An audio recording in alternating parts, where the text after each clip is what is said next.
Crime Stories with Nancy Grace.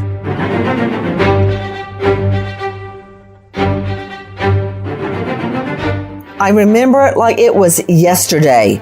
The moment as it was described in the courtroom, emotionless, high-profile lawyer arrives at the hospital with his wife that he just shot from the back seat of their SUV. She dies.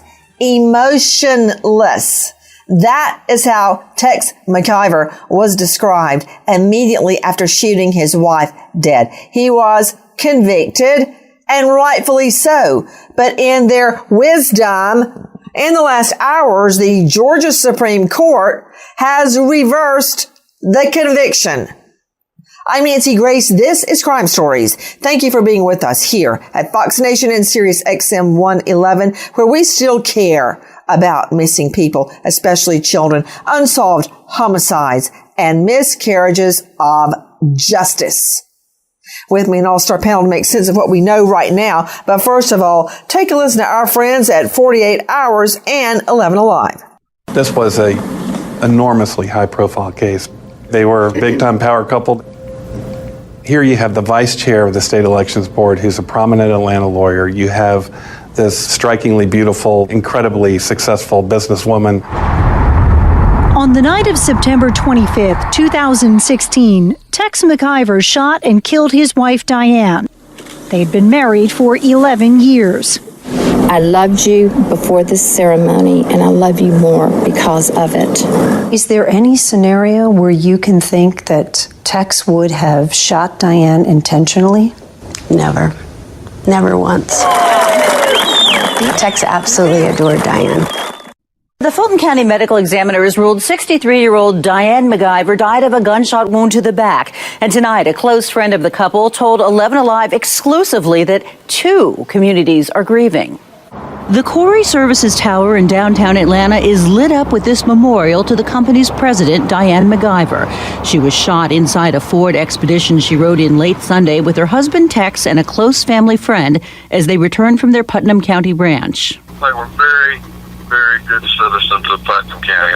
Well, one of those so-called good citizens of Putnam County, that's Eatonton, Georgia, ended up behind bars for shooting his wife dead. One of the things I remember the most, Mike Pachinik, is that his story about how and why the gun misfired in the car. Let's see. First of all, he was asleep, and then he woke up because there was a bump in the road, I think, and he pulled the trigger, and whoops, it shot his wife dead. Then he claimed, then he claimed it was the black people's fault.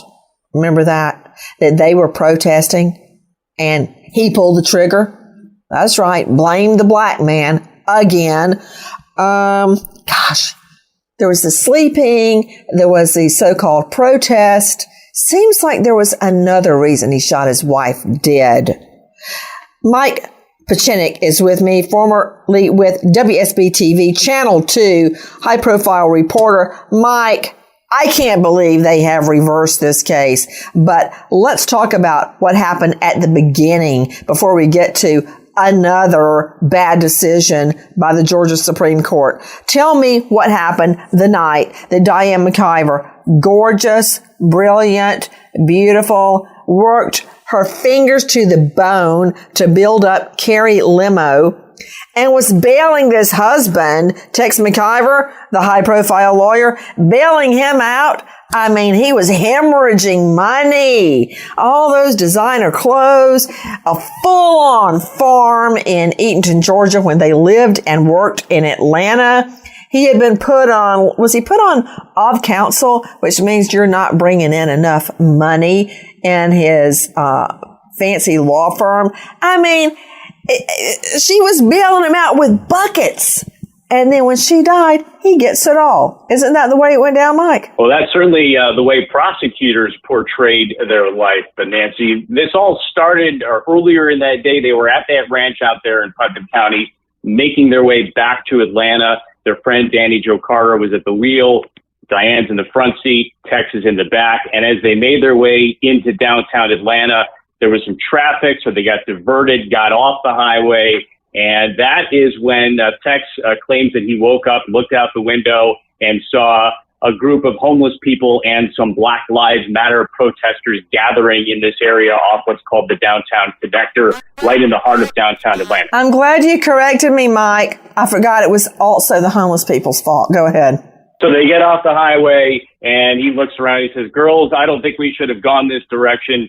Please hand me my gun." His gun is in the console. It's in a plastic Publix shopping bag. He puts it in his lap and then claims to have fallen back asleep. They're driving through downtown into an area of Atlanta known as Midtown, just north of there, right on Piedmont Avenue, right next to Piedmont Park, a sprawling green space right in the heart of Midtown Atlanta where folks come to congregate for festivals, very popular with restaurants, highly populated, a lot of folks out milling about. And that's when he claims the gun's in his lap. He gets jerked awake by this bump in the road, and the gun goes off. Okay, wait. You know, Mike Pachinik, I've been a big fan of yours for a long time. Not the creepy kind that stalks you and tries to look in your window, but following your work is a better way to put it. But I love the way you just put that. The gun just went off. It's like a snake coiled up in the corner. It just strikes all on its own. BS, Pachinik. He pulled the trigger. The gun didn't just go off. It didn't malfunction. The trigger was pulled and he shot his wife dead. Isn't that true? Well, that was the question, was whether he had cocked the gun prior to that. Because as you know, if the gun isn't cocked, it takes a lot of pressure for someone to pull a trigger. And so if the gun were cocked, a hairpin would set it off, right? So that was sort of the story. A hairpin? Yeah, hairpin. A hairpin? Yep. What hairpin? Now, I'm serious. A hairpin would have set it off. It was his finger. Is that the hairpin to which you are referring? Perhaps. But that was never established, whether the trigger was actually pulled. I mean, whether the gun was cocked. Okay, it was never established whether the gun was cocked or not. Agree. But was it established? It was his finger on the trigger. Right. For the gun to have gone off the way he's asserting, it would have had to have been pulled back if it were that simple. Otherwise, he would have had to apply a good 5 pounds of pressure to pull the trigger, which would mean that he was intentionally pulling the trigger, right? Cocked or not cocked? Do you disagree that he pulled the trigger? He had to have pulled the trigger if the gun went off. So the gun didn't just go off. He pulled the trigger. The question is whether he applied the pressure to pull the trigger if the gun were not cocked. Oh, you know what? That's the first time I've laughed today. Isn't that the first time I've laughed today? So. Okay, so Daryl Cohen, I think Mike Pachinik, as famous as he has become throughout the South at WSB-TV Channel 2, he may have lost his calling because he would make one HELL of a defense attorney. Because I've never heard anybody, really, other than you, be able to suggest that even though he pulled the trigger, it was an accident. Well, Nancy, you're going to hear it from me again. Dear Lord in heaven. How many times do we know that he practiced firing a weapon from the back seat through a front seat into a person before this? We don't. How many times was the trigger pulled? Once. How much do we know? Was he drunk? Was he sleeping? I don't even think that matters. He said he was sleeping and woke up, and that it was the black people and the homeless people that scared him, so he shot his wife. Yeah, I don't even understand this. Everyone keeps talking about Midtown like it's some nefarious. I lived there. It's not. I lived right there, about 3 blocks from where this went down, for years and years and years, and never had a problem. But somehow it's the neighborhood. It's the homeless people. It's the black man. It's all their fault because he pulled the trigger. And you and Pachinik can talk about how was it an accident that he pulled the trigger. I could hold a gun up right now, point it at Jackie sitting here in the studio and pull it and go, oh, that was an accident. Isn't it true, Daryl Cohen, that the law, the black and white letter of the law, presumes you intend the natural consequence of your act. I can't hold a gun up to her and pull the trigger and go, oh, I just meant to scare her. I didn't mean to blow her face off. The law presumes you mean the natural consequence of your act. And if he's holding a gun with his finger on the trigger in the back seat and the barrel is pointed at her seat, what does the law presume, Daryl? If there was no back seat, if he was pointing it directly at her and everything else. And by the way, Nancy, let's use a KISS method. Keep it short, stupid. Keep it simple, stupid. This is simple in my view.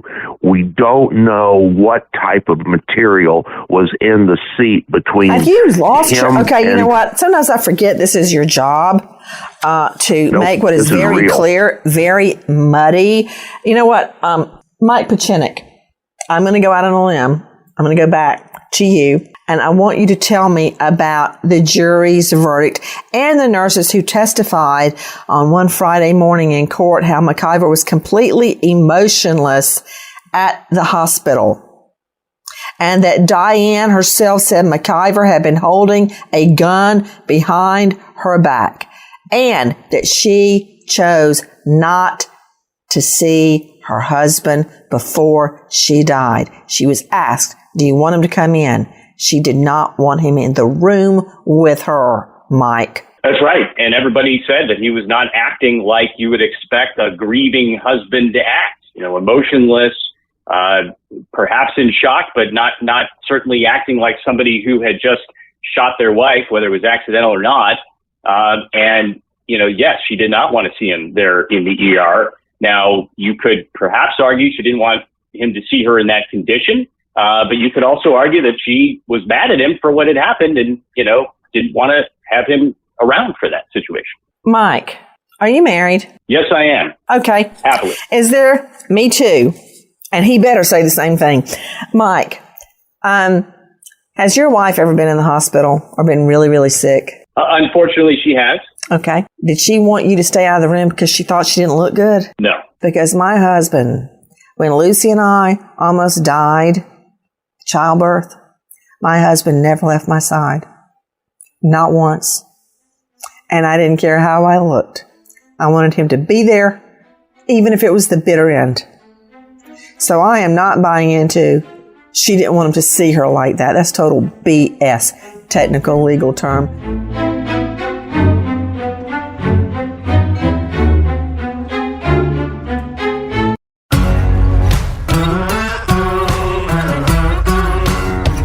Crime Stories with Nancy Grace. Earlier, you heard Daryl Cohen, and I'm about to introduce our whole panel. You heard Daryl Cohen saying, well, had this guy ever had target practice? I'm glad you brought that up as a defense, Daryl Cohen, which is one of the reasons I like to follow the cardinal rule in court. Don't ask the question that you don't already know the answer to. Take a listen to our Cut 5. This is our friend at 48 Hours. But Tex was no stranger to guns, with a collection of nearly 40, including rifles and AR-15s. You ever taken any, safety classes or anything like that? No, I was in the military. The idea that Tex McIver should have known better was about to become a central theme in this case. But it's what Tex did after the shooting that, to some, made him seem more and more like a killer. It gets really crazy. I think we've called it a textbook example of what not to do after you kill your wife. And one of those things was to immediately sell his highly successful wife's beautiful clothes, her purses, her belongings, her jewelry. He basically had a fire sale almost immediately after his wife is shot dead by him. That's one of the things. Take a listen to our Cut 6, our friends at Fox 5. Listened as prosecutors asked a judge to delay any additional sales of Mrs. McIver's valuables. If a defendant is allowed access to the proceeds of either the benefits of the will and or the benefits of the insurance policy, they can conceivably deplete all of those assets. And if a disposition is then entered where Mr. McIver, for instance, was found guilty of murder or felony murder or voluntary involuntary manslaughter under the Slayer statute, all of those proceeds would have to be returned to Mrs. McIver's estate. And if he's not, all of those proceeds would then be his. Attorney William Hill challenged whether it was even necessary to hold this hearing. Tex McIver, who says the sale is intended to award 4 of Diane's friends with settlements called for in the will, he says he would have been willing to first place all the proceeds in probate court. Now, it is the probate court that Judge Constance Russell says should have handled the matter altogether. And she says to the prosecution, that's where it should go. She denied the motion. Okay, let me understand this. Daryl Cohen.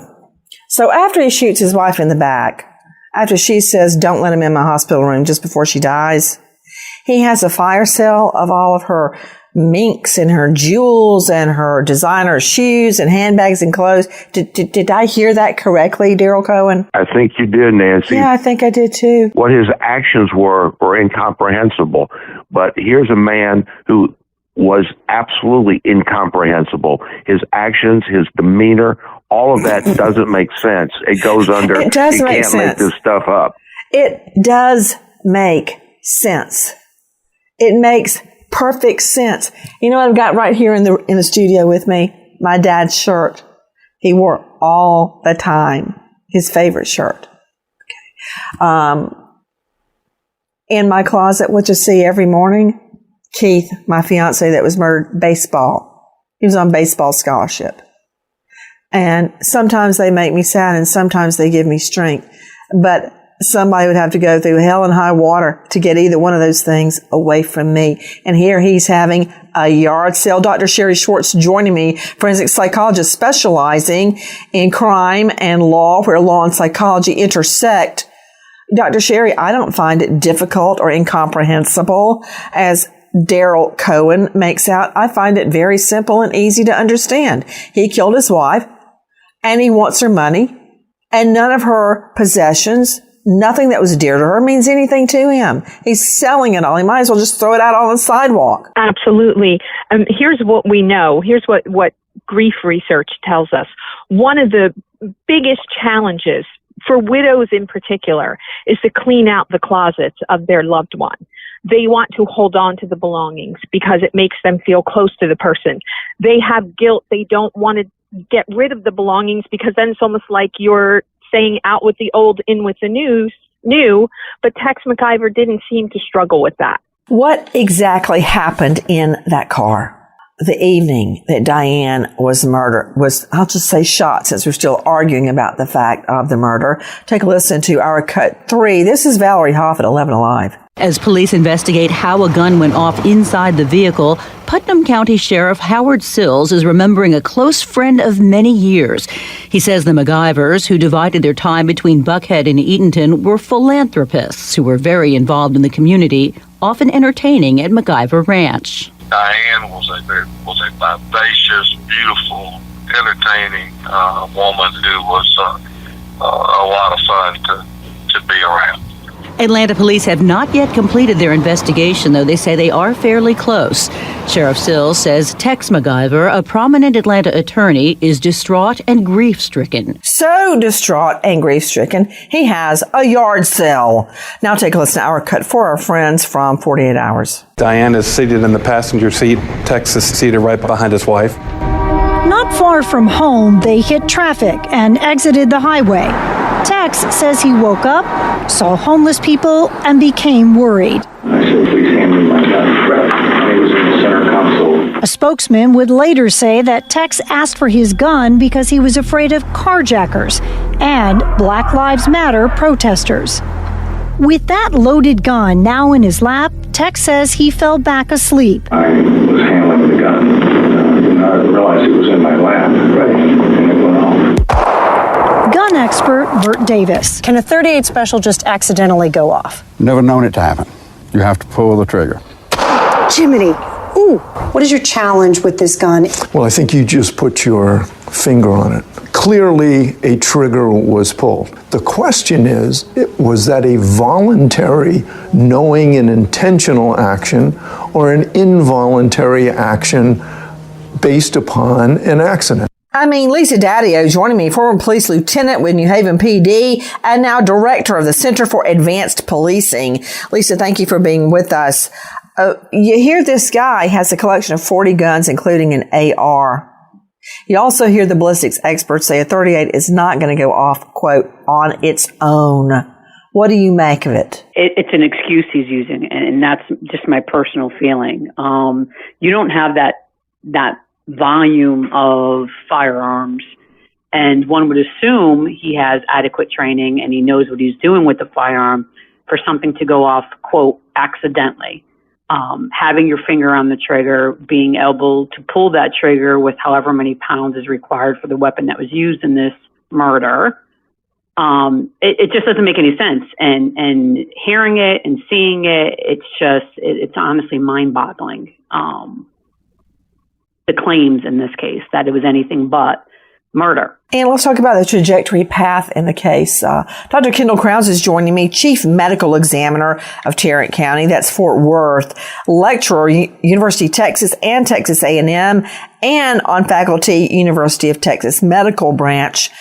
Dr. Crowns, thank you for being with us. What can you tell us about the trajectory path? So the trajectory path of the bullet was listed by the medical examiner going from back to front, right to left, and downwards.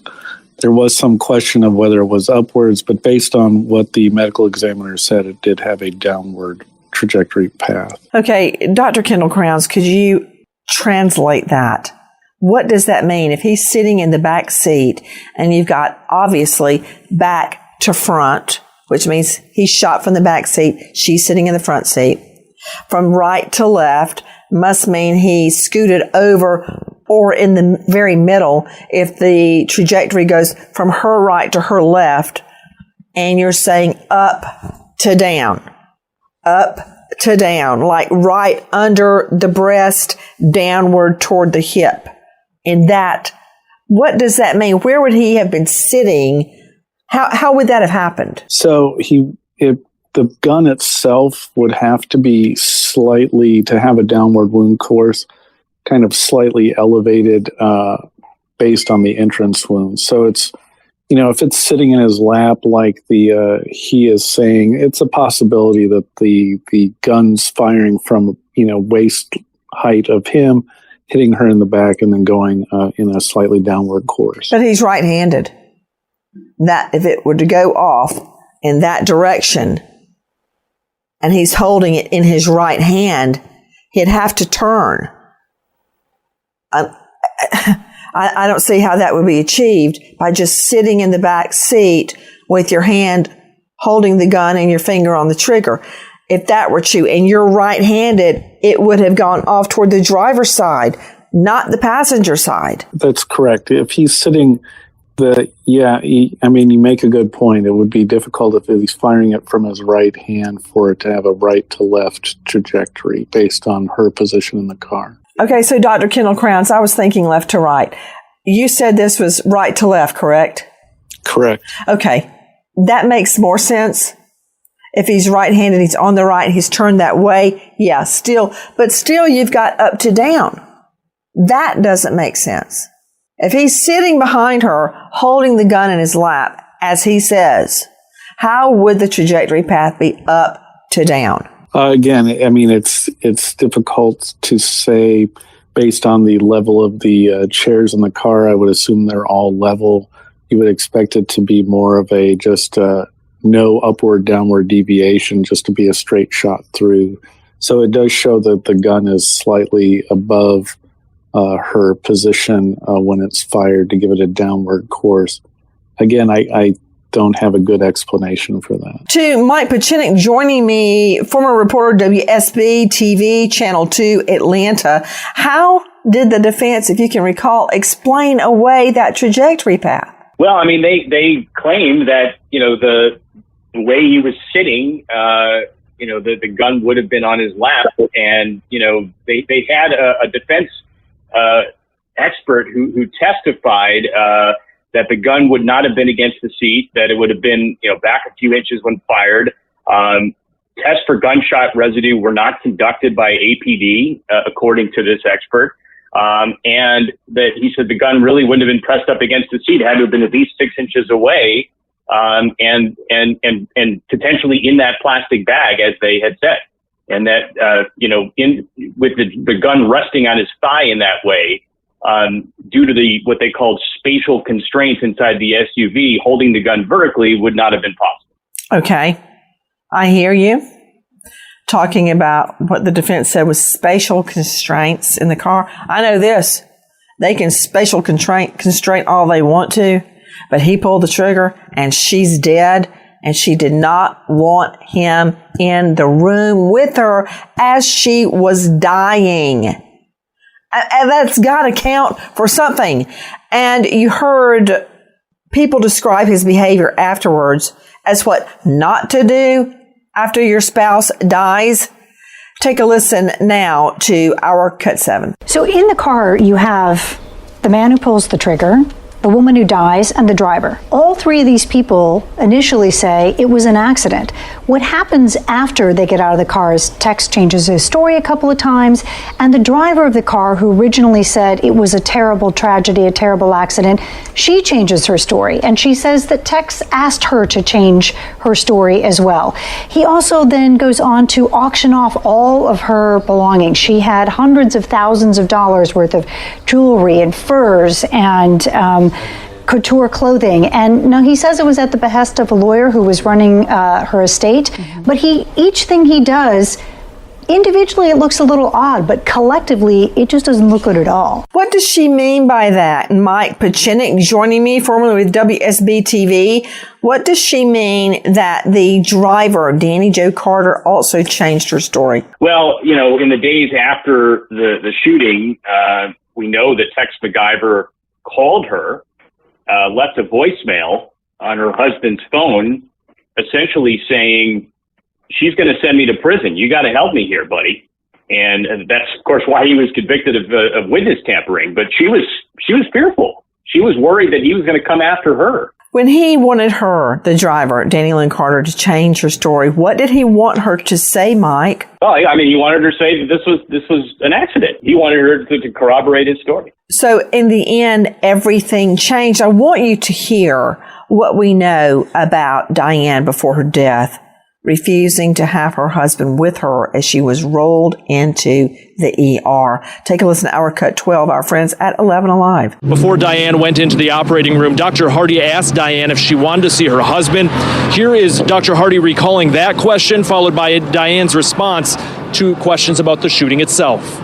And she appeared to be coherent when she said no. Correct? Yes. Right. She said it was an accident. She wasn't under any duress when she said it. No.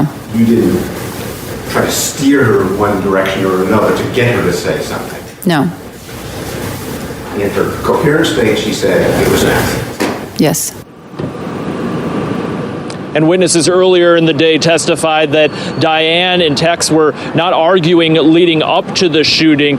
We also heard from other doctors and nurses. They said while at the hospital, Tex MacGyver did not show any signs of anxiety the night of the incident, and he remained calm and rather polite when talking with medical staff throughout the evening as he was updated on his wife's status at the hospital.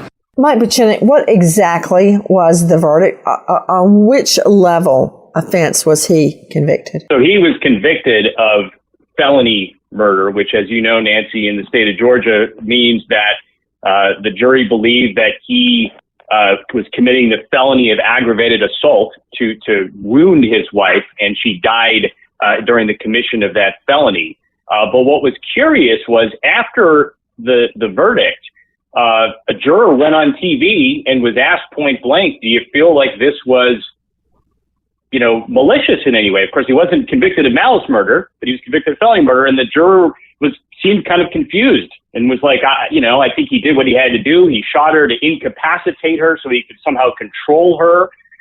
So there was a lot of confusion after that verdict, Nancy. Take a listen to our Cut 13, the jury foreperson. Read the verdict into the record. On count 1, murder, we find the defendant not guilty. On count 2, felony murder, we find the defendant guilty of felony murder. On count 3, aggravated assault, we find the defendant guilty. On count 4, possession of a firearm during the commission of a felony, we find the defendant guilty. On count 5, influencing a witness, we find the defendant guilty. But in the last hours, the Georgia Supreme Court has chosen to completely override the jury decision and reverse the conviction.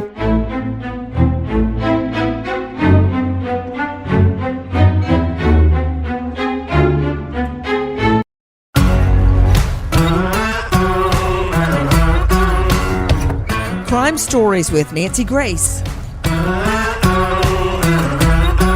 Daryl Cohen joining me, former prosecutor, now defense attorney and civil attorney. Daryl, you know, we've all heard of ear witnesses. I was just listening and I heard a voice that I could identify anywhere. It was a longtime friend, a protege, a person I trained myself, Clint Rucker, one of the prosecutors in this case. Daryl, could you explain how it feels when you put your heart, your soul into a case and you know the person is guilty and has done a horrible thing, and an appellate court in their ivory tower reverses the case? Nancy, it's almost impossible to explain. Clint Rucker won this case, in my view, because of his pervasive. He was so oh my gosh, he was so good at what he did. He made the jury realize. He brought the jury into the car. He brought the jury into the life of Tex and Diane McIver. He was able to convince them that what happened was not an accident. And when you put your heart and soul into a case and you believe everything that you've done, and then you have someone or someones in this case who are not in the courtroom, who are only looking at the transcripts, it destroys your whole fiber of your being for this particular case, because you know what you did was right, you know what you did was the correct thing to do, and you argued and you persuaded this jury to do what they should have done. And to see people who were not there, who don't really know what the feelings are, the emotion, it destroys you from within. And especially a good prosecutor, a decent, good person like Clint, who gave it his all. And now this. You know what I want to talk about? I want to talk about money. Mike Pachinik, you just heard Daryl Cohen, who was a prosecutor in the same office with me under Mr. Slayton, as you will recall, describing the feeling you get when an appellate court who really has no idea what went on in the courtroom reverses your case. He mentioned the life they led. They lived pretty high on the hog, Mike. It was all her money. He was floundering. She was bailing him out, wasn't she? Yeah, I mean, he worked at a big law firm, but you mentioned at the beginning that he was sort of set out to pasture, right? Because he wasn't pulling his weight. And she was definitely the breadwinner in that house. She owned the ranch out in Eatonton. There was testimony that she was lending him hundreds of thousands of dollars to bankroll his lavish lifestyle. In fact, during the trial, it came out that he sort of joked with her that he had to win the lottery because he was spending more than they were bringing in. And, you know, the prosecution put on a case that here's a guy who stood to gain millions of dollars with Diane dead, and she was worth more to him dead than alive. You know, I think that's an illness, Dr. Sherry Schwartz. I really do. Not rising to the level of insanity, but, I mean, you know, Dr. Sherry, we grew up with nothing on a red dirt road in middle Georgia. And when you grow up that way, you know how blessed you are when you finally get a job, you know, when you finally get your first car. I mean, it sounds like spending money and being used to a lavish lifestyle was something he could not forego. It does seem like that. And you're right. It may not in and of itself be a diagnosable mental illness, but there is usually some sort of psychopathology underlying that. whether it's, we see it a lot in narcissism. We see it in histrionic personalities, various things where people are spending and spending and spending to try to fill some void, and they think that the stuff is going to help them fill that void. I think you just get used to being rich. I mean, Daryl Cohen, you and I prosecuted people that were broke. We prosecuted really, really rich people up from North Atlanta. Have you ever noticed how rich people, they are so cheap? They will spend all kind of money on themselves in a lavish lifestyle. They wouldn't give a man on the corner $1 if their life depended on it. Well, Nancy, I think that's narcissism. Oh, I'm sorry. I didn't realize you had your psychiatric degree as well, but go ahead. It's my personal psychiatric degree. I just think that's narcissism, and it's all about me, and this is what much of this country has turned to be. I mean, that farm in Eatonton, that was his idea, the ranch, the farm. They had a full-on staff. There was a home. There were hundreds of acres that had to be kept up. For what? So they could drive an hour out of Atlanta and go sit on the front porch on the weekend? I mean, that's a huge ticket item. Makes no sense to me, never did, but you can't make this stuff up. You just can't figure out rich people. I'm just telling you that. I mean, Mike Pachenik, what was their lifestyle? I mean, to give you an example, they had a private masseuse that would come to their fancy condo in Buckhead and, rub them down a couple times a week. That had to have been expensive. Okay, wait, please. Mike, talking to you, I feel like I'm drinking out of the fire hydrant. Too much, too fast. Wait, could you slow down and say that again? I need to hear that one more time. They had a private masseuse who came to their fancy Buckhead condo several times a week to give them a massage, which had to have been very expensive. In fact, she was called as a witness in the trial, the masseuse. I completely forgot that part. Tell me about that part. Yeah, this was a young female masseuse who became very close with Diane and Tex over time, who would come and give them massages. And frankly, during the trial, those of us who were covering it were kind of waiting for the prosecution to drop some other shoe and claim that there was something untoward happening between Tex and this masseuse. That did not happen, and that there was no evidence of that, but they were certainly kind of leading jurors down that path. But that's just an example of the kind of spending that they did. They were high society folks. Dr. Kendall Crowns, Chief Medical Examiner, Tarrant County, as Fort Worth. Dr. Crowns, I'm sure you've heard the phrase dying declaration many, many times.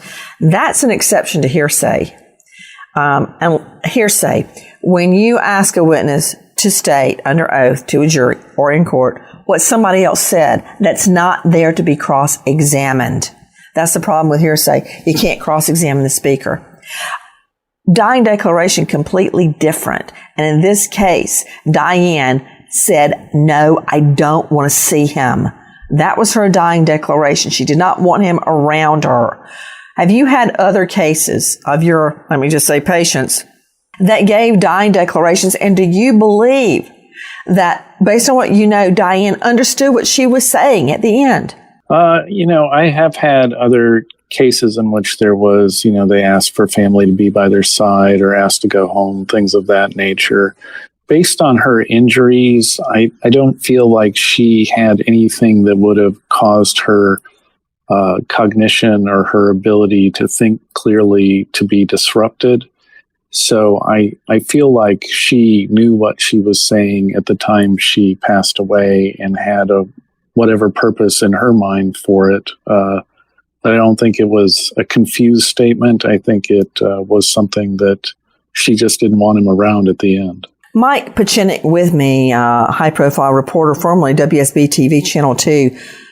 Why did the Supremes claim they had to reverse this decision? They claimed that there was thin evidence at best that there was an intentional murder committed here. But it wasn't an intentional murder conviction. It was a felony murder conviction. Right. And they are claiming that the jury should have been given the option to convict Tex MacGyver of the much lesser misdemeanor involuntary manslaughter charge. which would say that this was a reckless act, an accident, and they were not given that instruction. So because of that, they overturned the conviction. What does it mean for him now? Is he already out of the jail? Is there going to be a new trial? What? He's still serving out a 5-year sentence for the witness tampering charge. He only has a couple of months left on that. His attorneys have filed an emergency motion to get him out. The new district attorney, Fonnie Willis in Fulton County, her office, said that they will take this under advisement. They haven't decided whether to retry the case. We wait as justice unfolds. Nancy Grace, Crime Story, signing off. Goodbye, friend.